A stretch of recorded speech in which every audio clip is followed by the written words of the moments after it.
असा विद्यार्थी होऊन गेला की त्याला बैलगाडीत कोणी बसू देत नव्हतं. एक चमत्कार सांगतो मी, चमत्कार नाही असं अजिबात म्हणत नाही. एकही दिवस शाळेत न गेलेला माणूस त्याच्या नावानं विद्यापीठ चालते. 1.5 दिवस शाळेत गेलेल्या माणसाच्या नावानं त्याला लोकशाहीर आणि साहित्य सम्राट म्हटलं जाते अण्णाभाऊ साठेंना. आणि एक माणूस असा आहे की ज्याने बैलगाडीत बसू देत नव्हते, त्याच्या नावानं आज आंतरराष्ट्रीय विमानतळ आहे. काय म्हणतो मी? ज्याने बैलगाडीत बसू देत नव्हते त्याच्या नावानं काय आहे? काय आहे? आंतरराष्ट्रीय विमानतळ आहे. कोणाबद्दल बोलतोय मी सांगा? कोणाबद्दल बोलतोय? काय माहिती? डॉक्टर बाबासाहेब. ते रस्त्यानं जायचे. एकदा त्यांच्या वडिलांना भेटायला गेले होते आणि गाडीवाला पहिले बैलगाडीची हे होतं, रिक्षा वगैरे काही नव्हत्या. तेव्हा एका गाडीवाल्याला बैलगाडीवाल्याला विनंती करताय,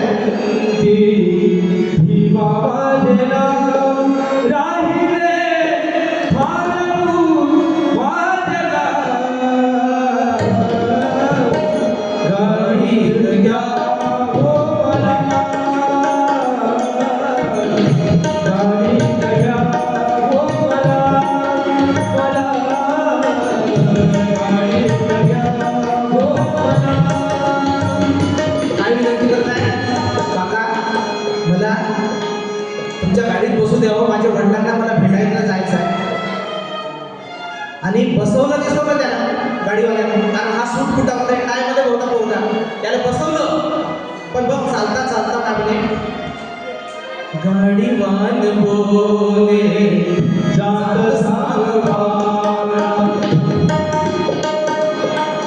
चालता चालता भारतातली परंपरा आहे की जातीशिवाय परिचय होत नाही. बरोबर आहे? पहिले जात विचारले जाते, खरा परिचय जातीपासून होतो. आणि त्या गाडीवाल्यानं त्याला जात विचारली.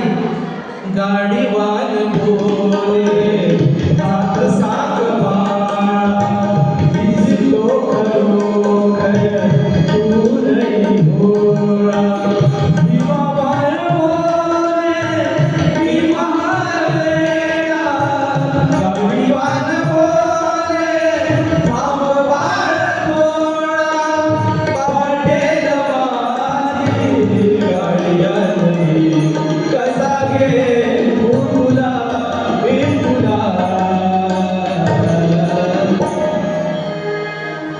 गाडीवाल्याने विचारलं तुझी जात काय?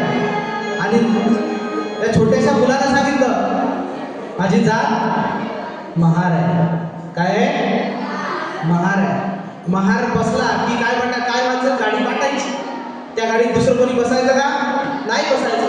मग खरोखर तू चांगला आहे रे बा म्हणे, पण माझी गाडी वाटत म्हणे. आता कसं करू? पुन्हा विनंती करू. पुन्हा हा भिवा बाळ छोटासा विनंती करतोय, दिवसाचा गोळा हस्त माझेला काळो वाटे क्षणाधनाला विचारू कसे कळला कुणाला झोपटीचे भारे देतो तुम्हाला दया ये मुल्या हो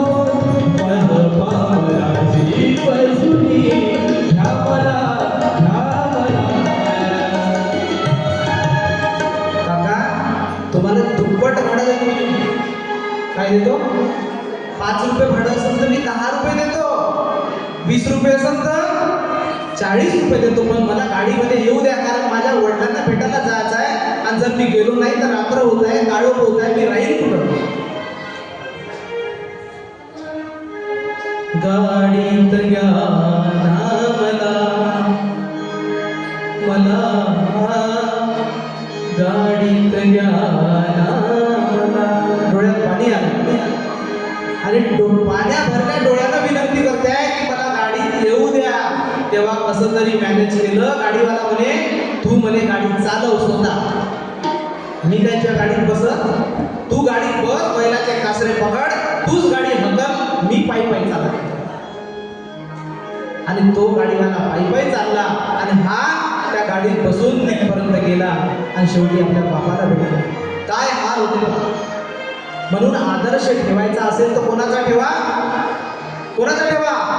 डॉक्टर बाबासाहेब आंबेडकरांचा ठेवा. शाळेमध्ये मी येतो दुरुनी शिळा भाकरीचे जेवण करुनी. हा शब्दार्थ लक्ष द्या.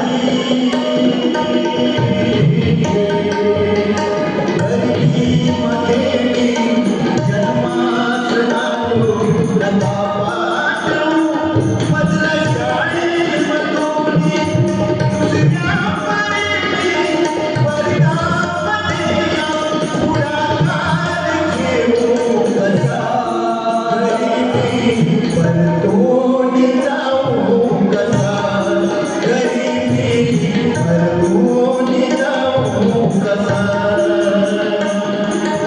तुझी मधला शाळेत ज्ञान बाहेर राहू कसा घरी परतून जाऊ कसा घरी परतून जाऊ कसा. विनंती केली. ज्याला बैलगाडीत बसू दिलं नाही, ज्याला वर्गात बसू दिलं नाही, त्याच्या नावावर आज काय आहे? नागपूरला डॉक्टर बाबासाहेब आंबेडकर आंतरराष्ट्रीय विमानतळ आहे. हा चमत्कार तुम्हाला जर करायचा असेल तर तसा चमत्कार करा. आणि प्रत्येक आपल्या घरामध्ये लहान भाऊ बहीण असेल तर त्याला डॉक्टर आंबेडकर कसे घडले ते सांगा. कारण आईनं कोणाला सांगितलं, कोणाचं नाव सांगितलं पाहिजे? प्रत्येक आईनं आणि बापानं आपल्या मुलीला जर घडवायचं असेल, आपल्या मुलाला घडवायचं असेल तर डॉक्टर आंबेडकर सांगितल्याशिवाय पर्याय नाही. आई म्हणे लेकराला रे तुलवा